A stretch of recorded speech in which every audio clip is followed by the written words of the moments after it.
Mawuleke kini nonke bangcwele bantwana basezulwini. Amen. Ngibonga uNkulunkulu kaShembe ukuthi namhlanje nami ngizonyathela. Siyacela ukuthi usondeze kancane umpopho. Ngibonga kakhulu uNkulunkulu ukuba namhlanje nami ngizonyathela kuleli khaya lomphefumulo, ngingahambi ngedwa, ngihamba nomndeni wami wonke okungumndeni kaPhunyuka Bemphethe, uNofulathela Zimbuke ibheshu lakhe okungumkhokho wami.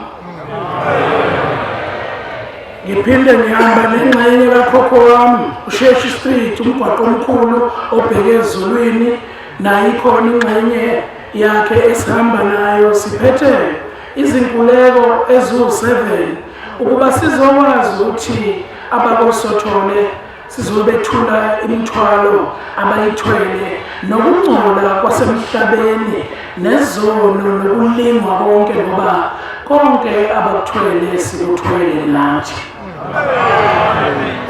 Ngiyakhuleka-ke kwingilosi yakwaShembe ukuba lolu hambo kwakade lokuzulazula lubanjwe yimi ngenxa yokubabhizi, kodwa ngokwesaba umndeni nokuhlonipha namhlanje ngithe noma ngabe kumnyama kubomvu, ngiyacela ukuthi lolu hambo lube yimpumelelo, nangempela ngafika. Ngicela ukuthi uNkulunkulu kaShembe kizo zonke iy'ngqinamba ezisikhungethe ezihlohlobene zakwalanga, sengathi uNkulunkulu kaShembe angasihambela phambili, sihlambululeke kizo zonke izono zobabamkhulu, kikho konke ukulinga bakuthwala nokhokho nokhokhokazi nogogo nomama nobaba. uNkulunkulu abusise nizwile. Amen. Ngibona kakhulu kwamukeleka, ngoba ayikho into enkulu emhlabeni njengokwamukeleka. Ungawube umbhobho phansi elanga, lo Nkulunkulu oze kuye lapha ekhaya emphefumulo, ungalisho igama lakhe simuzwe. Ngizokhuleka kunyazi lwezulu ukuba emndenini wonke wakwalanga ngamunye ngamunye ngokusiphethe esibona kungacaci kahle ukuba unyazi lusikhanyisele kuwo wonke umndeni wakosothole. Amen. Ngiyamkhetha uShembe, inkosi yasePhakameni. Igama lami uThula waMthembu, ngiyisizukulwane sikakhokho omkhulu uMpande. Njengoba ngila ekhaya ngihamba nabasekhaya abomntwana nabogabadeni.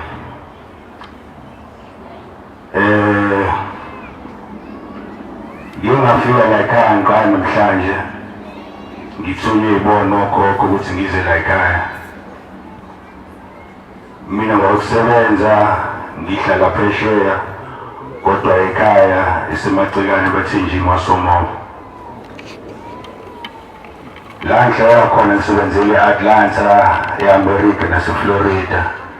Yona into engiyigqokile iyona ehambisa umsebenzi wethu lesiwenzayo.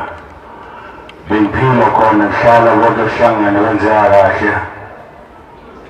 Indaba yayikhanda ebandla la ekhaya ungayona into engathi ngangiyinakile.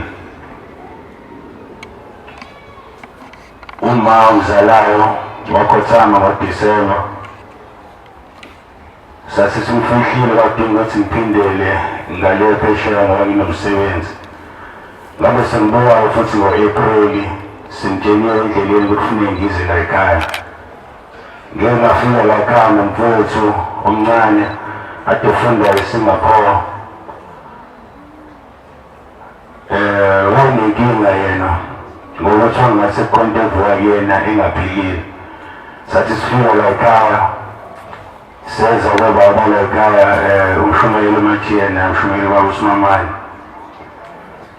Beze ukuthi kahle kahle le ndawo yebo silabantu esiyibona kodwa nathi asikayi-understand lento edlula kuyona. Basiyalele ukuthi asikhulumeni isize, masikwazi futhi sibambe sisebenze, indlela izovuleka kwathiwa sinikele futhi. Ngaphindela ngaya ekhaya ngakhuluma nabadala ngabatshela ukuthi isimo sikanjani. Ekhaya la siphuma khona bayizwayo le ndawo futhi khona bangayizwa le ndawo. Ngangile esikoleni ngawo ukufunda ekoleni lezi abelungu nokufunda isiNgisi kakhulu kuningi ogcina ungasakunaka futhi ungabuyakunaka. Ngiyomuntu kade ngizokusho ukuthi lapho ngiphila khona nje siphila ngayo siphila indlela ehlukile kakhulu. Kodwa uNkulunkulu uma esekudinga ukuthi uzokwenza umsebenzi wakini uyakubiza ekusondeza. 16 hours iflight esola ngihlala khona uma uza direct ukuthi ngifike la ekhaya. Ngathi uma ngifika ngivuyeza lokho kahle ubu-private banking la Investec, one of the junior executives. Manje sekhona indawo sefuna ukulahla umsebenzi wakhe asafuni yonke leyo sefuna ukuhlala endlini yena. Sikuma sihamba le ndawo nale ndlela lena ufika esigabeni sokufuna esinikela. Silethe impahla sinikele ngayo. Ufisa kuba ngathi ubangcono kodwa masiphuma emagcekeni la ekhaya ngathi lento iphinde ibuye ivuke yena. Silokhu sibuye silokhu sizama hlale sitshela ukuthi fikani ngesonto la uzokhulekelwa khona. Ngalo suku uma ningafuni ukufika uma ngisonto nje ngingafuni. Sikhuleka kodwa nangohamba thina senze lento senze. Elinye ilanga beza mina ethi manje yahlala wena uthole wena umkhuleko lo wesonto abantu abagulayo. Nangempela hlale masiqeda ukusebenza sothola umkhuleko. Wenze lo mkhuleko. Khona ngathi makuphela insuku lapho kwaba khona abantu abafika nami esibhedlela ngomfethu esesibhedlela kuLwesine kwenza umkhuleko nakhona. Washaya uMhlanga washaya uMgqibelo udokotela wangifonela wangitshela ukuthi ubhuti wakho usiyadischarge. Ngaqala lapho ngibona ukuthi lento yenzekayo lento yokudlala. Angizizwa ukuzokhuluma kakhulu la ekhaya. Unkulunkulu yakho baba ngifisha. Yebo, angizizwa ukukhuluma la ekhaya ngizobona nje ukuthi unazi lesiZulu ihamba nathi. Cela uNkulunkulu akubusise konke nikuzweni.